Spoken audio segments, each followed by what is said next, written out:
The heart of a champion.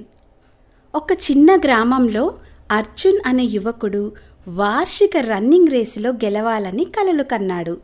అతనికి ఉత్సాహం ఉన్నప్పటికీ అతను వేగవంతమైన రన్నర్ కాదు మరియు చాలామంది అతని సామర్థ్యాలను అనుమానించారు. రేసు రోజు రానే వచ్చింది మరియు అర్జున్ ప్రారంభ రేఖ వద్ద నిలబడ్డాడు. అతని గుండె ఉద్వేగం మరియు భయంతో కొట్టుకుంది. రేసు ప్రారంభం కాగానే అర్జున్ వెంటనే పరుగెత్తలేక వెనకబడ్డాడు.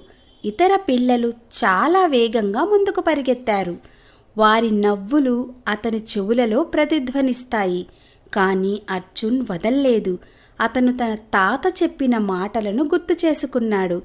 రేసులో గెలుపొందటం వేగం కాదు, తనని తాను నమ్మేవాడే విజయవంతుడు అని. అడుగడుగునా అర్జునుడి